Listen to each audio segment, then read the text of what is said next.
Cainhurst has always been one of the most beautiful and baffling areas within Bloodborne.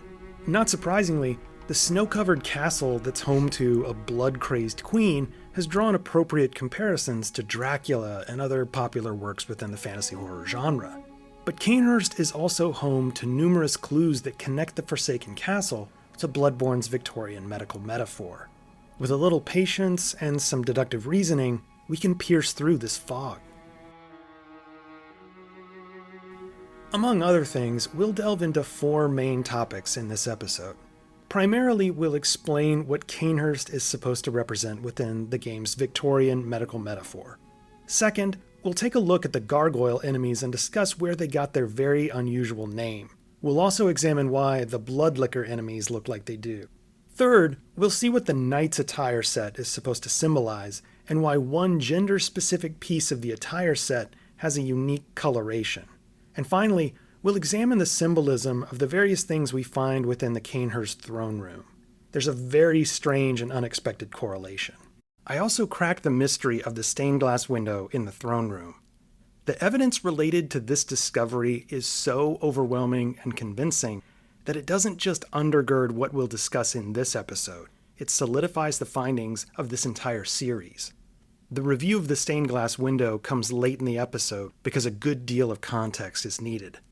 For everything to make sense, we have to review some universally accepted facts about Cainhurst. Then we'll need to quickly recap some of the important conclusions we've made in this series. First, let's start with the basics. As is well known, Cainhurst and its vile bloods are the mortal enemies of the Healing Church. We learn about this blood feud from several sources. Queen Annalise, the ruler of the vile bloods of Cainhurst, introduces herself and her now-deceased clan as the sworn enemy of the church. We learn from the corruption rune that the vile bloods are heretics in the eyes of the church. Alfred also tells us that the vile bloods are fiendish creatures who threaten the purity of the church's blood healing. And Annalise and Alfred together make clear that Ligarius and his executioners wiped out the vile bloods, but the nuts and bolts of that really aren't important for this discussion. The main thing to keep in mind is this. The Healing Church and the Vile Bloods of Cainhurst are fiercely opposed factions that possess their own unique variant of the old blood, and they vehemently believe that their version of blood is superior to the others. That's a bit of an oversimplification, I know, but we're just laying down some basic building blocks at the moment. Now, let's recall one of the main conclusions of this series. As we established in episode 2, the Healing Church's healing blood is without a doubt a metaphor for Victorian anesthesia.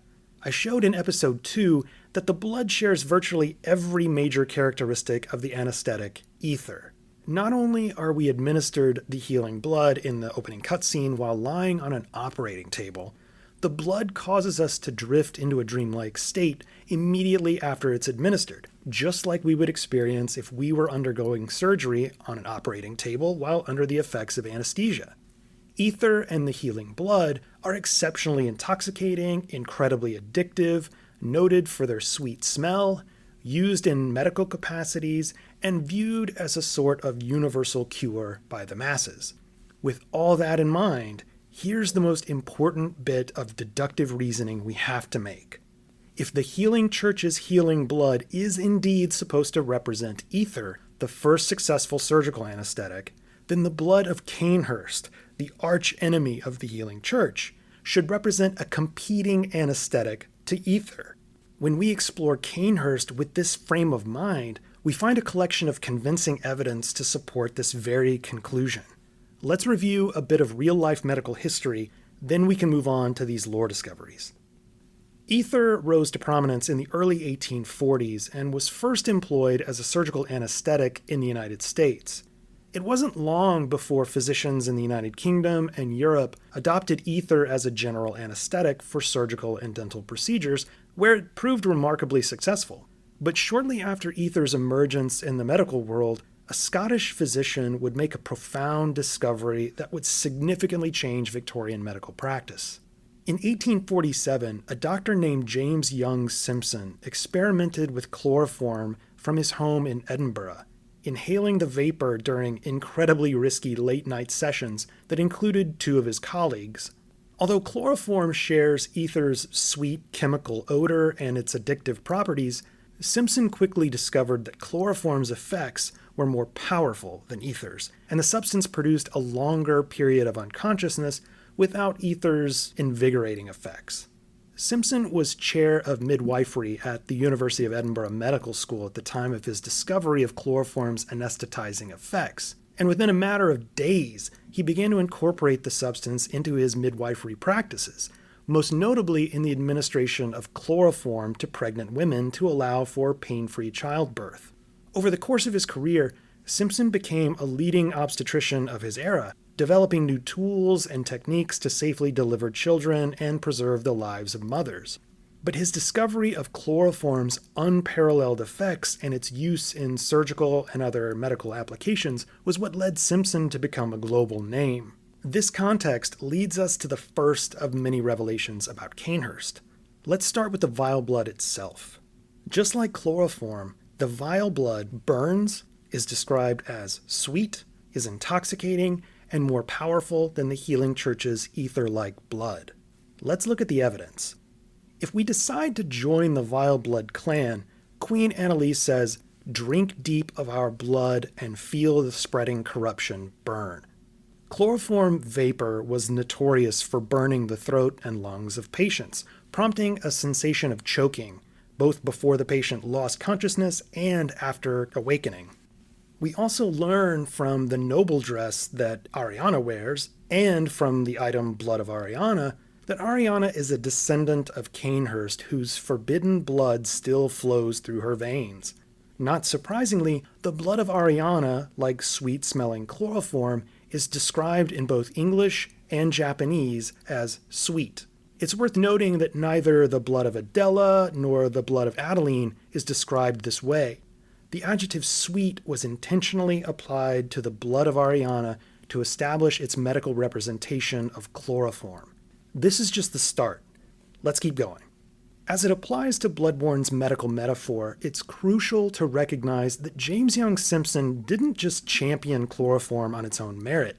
He was vociferous in advancing the use of chloroform to the detriment of ether. We see this explained in an 1897 biography of Simpson by H. Lang Gordon, who wrote, "Simpson magnified the superiority of chloroform over ether, and was led by that feeling to look on the history of ether as but a stage in the history of the greater chloroform.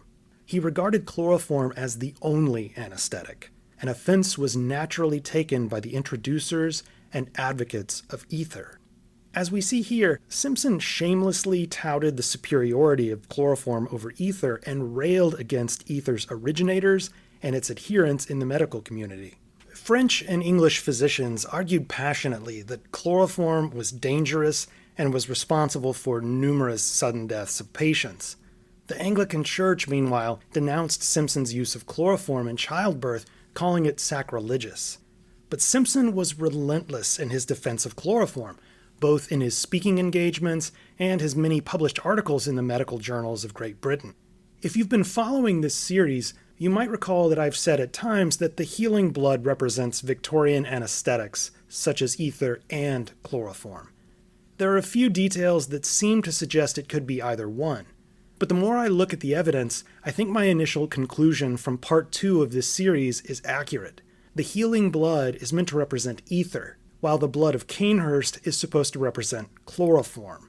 The real-life schism within the medical community over ether and chloroform is the inspiration for the conflict between the healing church and Cainhurst and their feud over which version of their anesthesia-like blood is superior. We never encounter an NPC or enemy at Cainhurst who represents James Young Simpson, but instead we see subtle references to him in many places. Collectively, they're rather compelling. Let's start with the most persuasive evidence first and work our way through the supporting details.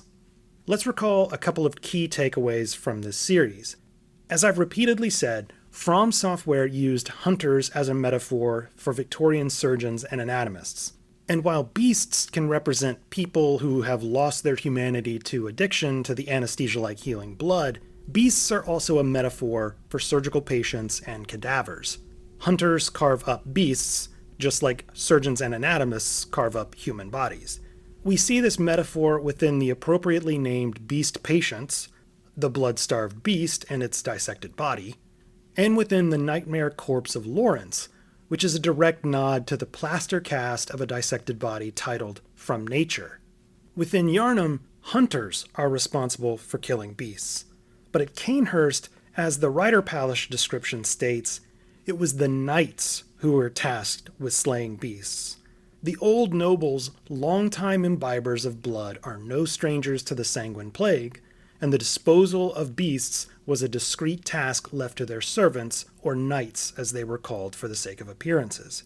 From Software appears to be equating Cainhurst's knights with the Healing Church's hunters. Why does that matter? Well, during the Victorian period and in the decades before and after, the most prominent physicians of Great Britain were either knighted or made baronets, a title of nobility that we'll discuss in just a minute. A few major surgeons of the era to receive such honors were James Syme, James Young Simpson, Robert Liston, and Joseph Lister, most of whom I've mentioned already in this series. It makes sense that the knights are metaphors for decorated surgeons, just as the hunters of the Healing Church are described repeatedly as doctors and surgeons. Let's look at the most persuasive piece of evidence within this knight metaphor of Cainhurst. James Young Simpson's use of chloroform as an aid in childbirth became much more widely adopted after a major historical figure endorsed the practice. In 1853, Queen Victoria instructed her doctors that she would be administered chloroform in the delivery of her 8th child, Prince Leopold. The childbirth proceeded smoothly and painlessly, and Victoria again requested chloroform in the delivery of her 9th child, Princess Beatrice, in 1857. Queen Victoria would go on to bestow one of the highest honors to James Young Simpson, naming him a baronet. A baronet is essentially the lowest class of hereditary titleage beneath other statuses such as duke, earl, and viscount. But there are two important features associated with the title. Baronets receive the honorific Sir. In this regard, they receive the same honorific as a knight. This is incredibly relevant. Cainhurst is known for its nobility and chivalry.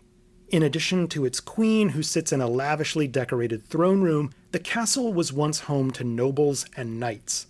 We see this history displayed in the gilded statues of knights on horseback lining the stairwell to the throne room, as well as in the knight's attire set, most of which we find within a chest in Cainhurst's cavernous library.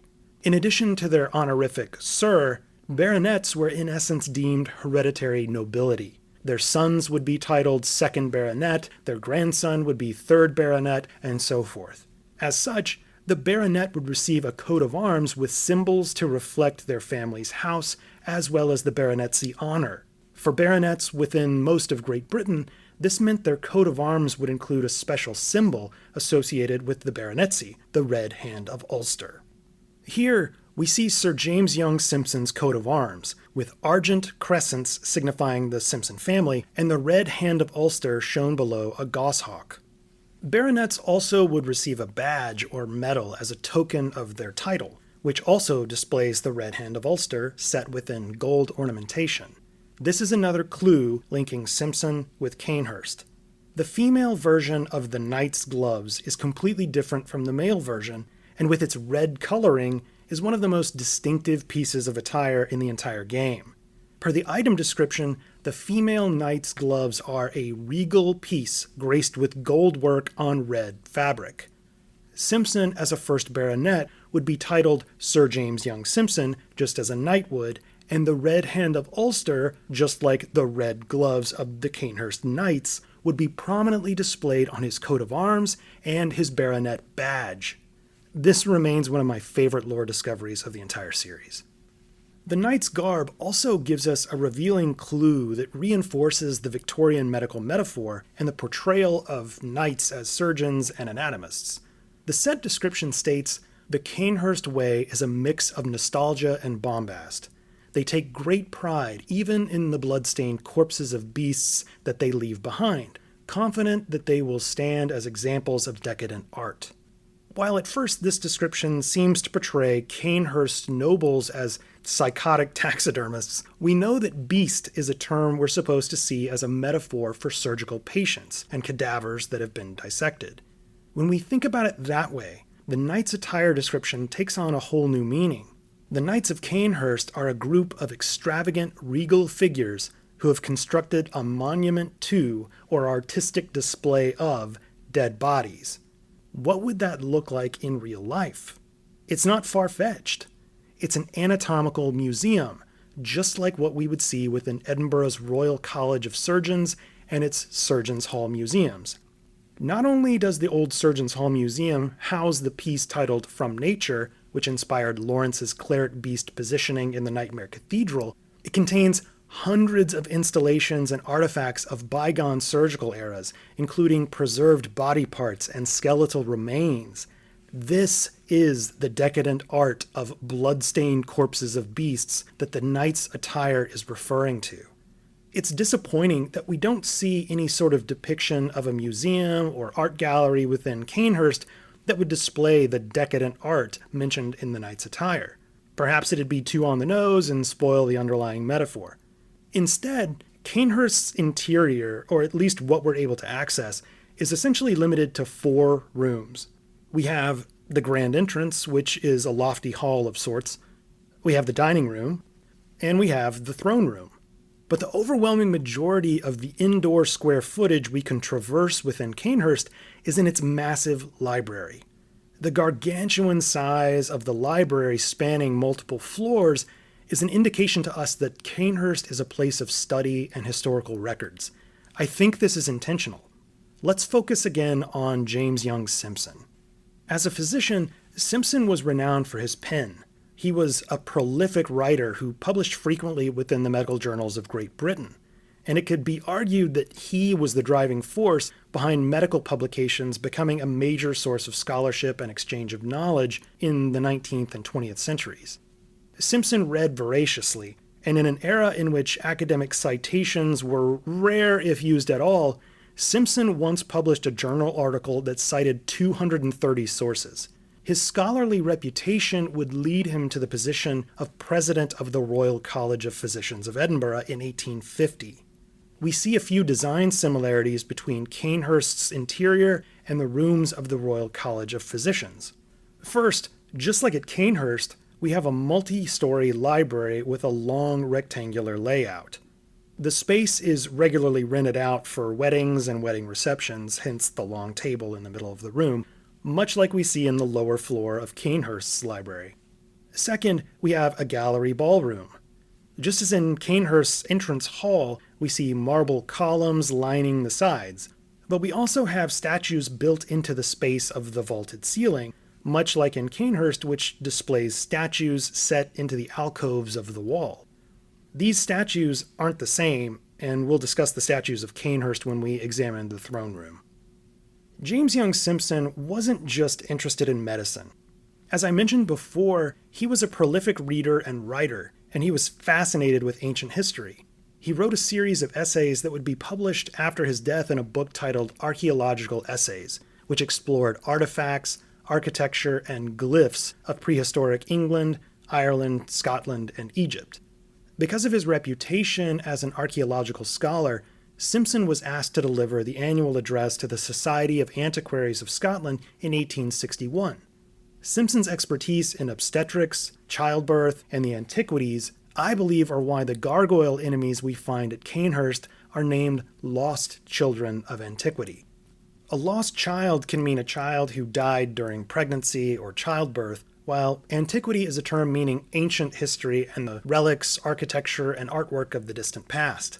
These are topics synonymous with James Young Simpson. There's a glut of other content out there speculating about the design of the gargoyle enemy and whether it's Cainhurst's version of Yarnum's beasts. I don't think we have very much to go on, so I'll let others do that speculation. Simpson's reputation, of course, was the result of his work in obstetrics and his use of chloroform as an anesthetic for mothers during childbirth and other obstetric surgeries. This, I'm convinced, is why blood liquors look like they do. The enemy appears to have a more classically feminine, albeit monstrous face with long hair. And while the enemy's tick or flea-like appearance gives it a natural blood-sucking association and gives us a more superficial explanation for why certain bloodlickers are engorged like an overfed tick, their protruding bellies, I believe, are supposed to represent the stomach of pregnant women who would be receiving the highly addictive chloroform. Just like in Yarnum, where patients receive the ether-like healing blood and become addicted to it, the bloodlickers are addicted to the chloroform-like blood of Cainhurst. I will absolutely concede that the bloodlickers do bear an incredibly striking resemblance to the Gaki or Preta, a mythical being of South and East Asian religious folklore that's condemned to feed endlessly on filth, such as excrement, blood, or dead bodies. While that very well could be the chief design influence for the bloodlickers, as JSF argued, and it seems like it is, I still think this feminine monster with a swollen belly lapping up blood is supposed to be a visual representation of pregnant women and chloroform.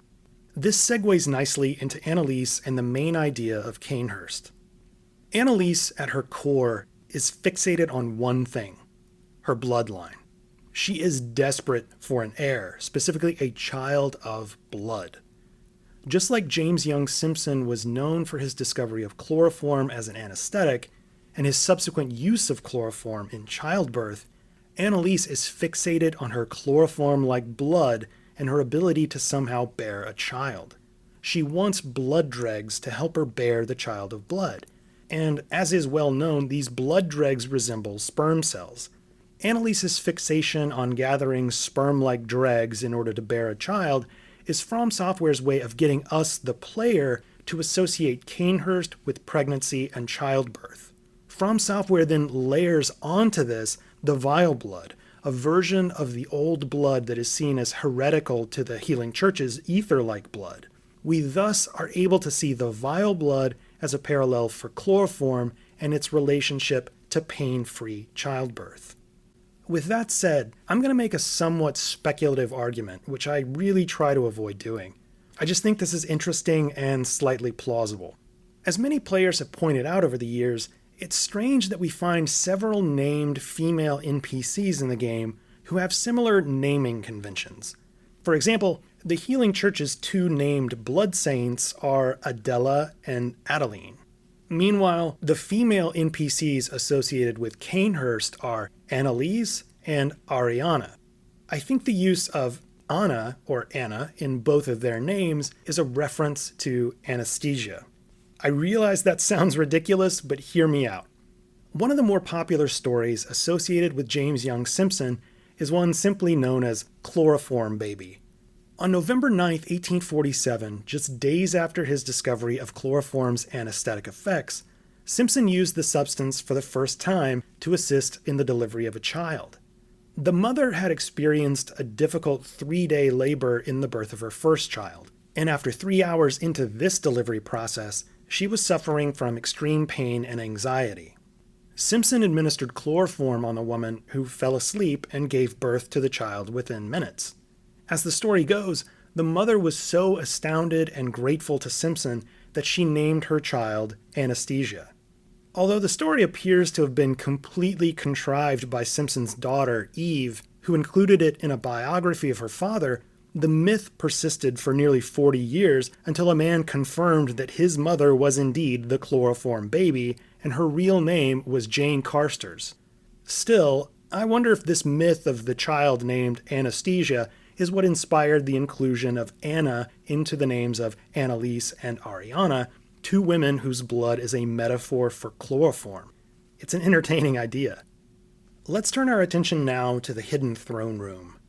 Across the grounds of Cainhurst, and especially within the throne room, we find the same statues again and again and again. One of these is a woman holding an infant child. Without question, this statue is the Virgin of Paris, a work of art found in Notre Dame Cathedral depicting the Virgin Mary holding the Christ child. I'm not the first person to point this out, and Last Protagonist has an interesting video on the art of Bloodborne that I'll link in the description. Meanwhile, the kingly statue that we find throughout the castle, as well as on the main doors of Cainhurst, is an exact replica of the statue of Charlemagne found in the Galerie de l'Histoire at Versailles, just outside of Paris. Unfortunately, I haven't been able to identify the other two statues that we find here, which include the queenly figure and the nude woman. But the two statues that we can identify, as well as two other details here in the throne room, are pointing in a single direction. In terms of the king and queen statues, they certainly signify royalty, which makes sense within a castle ruled by a queen. And the Virgin of Paris statue obviously overlaps with the mythology of Annalise herself.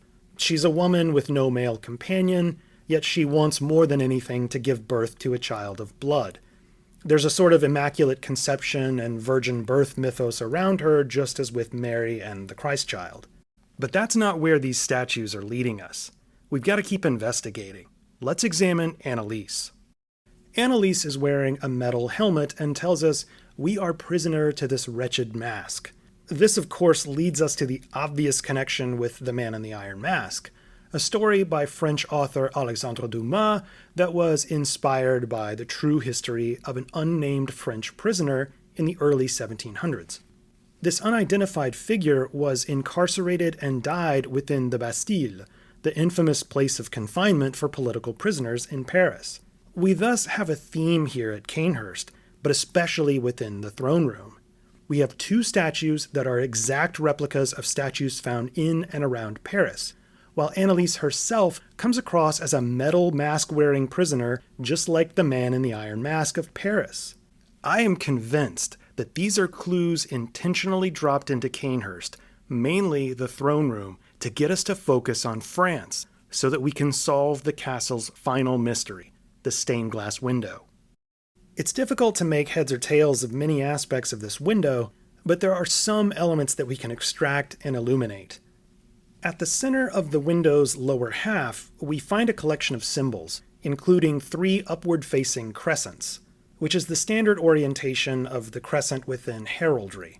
At first, I briefly wondered if this might be a loose reference to James Young Simpson.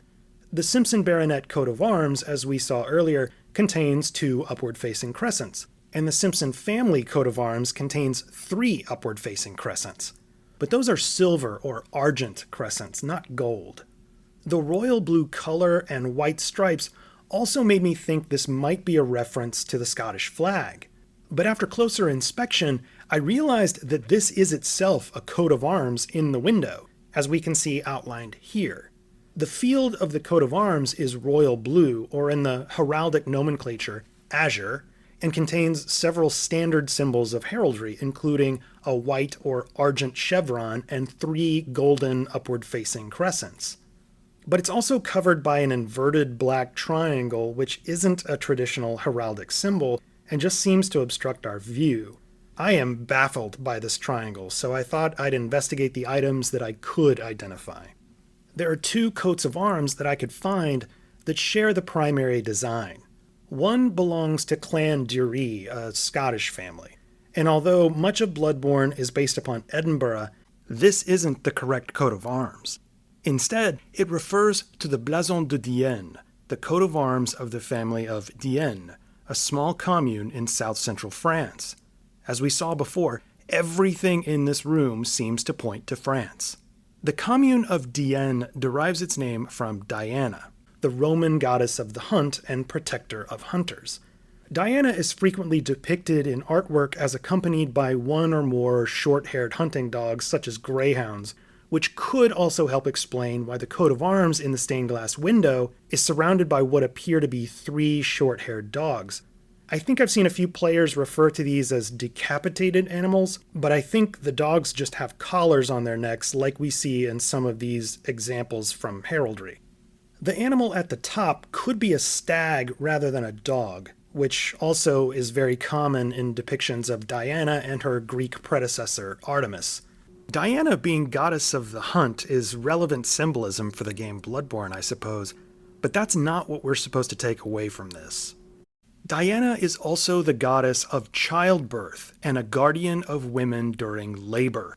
She's generally viewed as the goddess of childbirth because her mother, Latona, painlessly gave birth to Diana but struggled for 9 days and nights to give birth to Diana's brother, Apollo. Throughout this episode, we've seen how James Young Simpson became the father of pain-free childbirth thanks to his discovery and use of chloroform. The stained glass window is literally the final clue we can physically access in the castle, and it definitively punctuates our conclusion that Cainhurst is an area devoted to Simpson and chloroform. A final thought. I think it's fair to say that players have been absolutely bewildered by one aspect of Cainhurst more than any other. Oddly enough, it's not even something found at Cainhurst. It's the summons to Cainhurst. We find it within Iosefka's clinic, of all places, which just seems completely strange from a story or lore perspective. And even more perplexing, we have to travel to Cainhurst in a horse-drawn carriage, a mode of transportation that we don't use anywhere else in the game. I have an idea why. If you recall from the first video of this series, I pointed out the many similarities of William Ernest Henley's arrival to the Royal Infirmary of Edinburgh and the player character's arrival to Iosefka's clinic. Looking for a miracle treatment, Henley traveled from London to Edinburgh, the home of blood transfusions in the late 1800s, where he received an antiseptic surgery at the hands of a man named Joseph. Similarly, the player character travels from afar to Yarnum, the home of blood ministration, to seek a miracle cure at the clinic of Iosefka, a feminized version of Yosef, the Russian name for Joseph. We don't just find the Cainhurst summons lying on the floor in some random room of Iosefka's clinic. We find it on the same operating table upon which we were lying during the opening cutscene of the game. If our awakening in the second floor sick room of Iosefka's clinic, and on this operating table in particular, are supposed to mirror Henley's arrival to and surgery within the Royal Infirmary, then the placement of the summons on the table and our voyage to Cainhurst are symbolic of Henley's departure from the infirmary. Throughout this series, we've seen how Henley's works from his book of poetry titled In Hospital appear to have shaped certain elements of Bloodborne. Henley spent 2 years at the Royal Infirmary of Edinburgh, and after a successful surgery and a long period of recovery, he was finally able to leave to a house in Edinburgh before eventually returning to London. In the final line of the final triumphant poem of In Hospital, titled Discharged, Henley writes, "I sit and the carriage rolls on with me into the wonderful world." Similarly, we, the player character, take the summons from the operating table, ride off in a carriage to Cainhurst, and eventually proceed to a throne room containing dozens of knights on horseback that, just like Henley, are missing one lower leg. Coincidence? Maybe, but even if it is, I like it. In the next episode, we'll turn our attention to Bloodborne's Great Ones. This episode, perhaps more than any other, will put the Victorian medical metaphor to the test.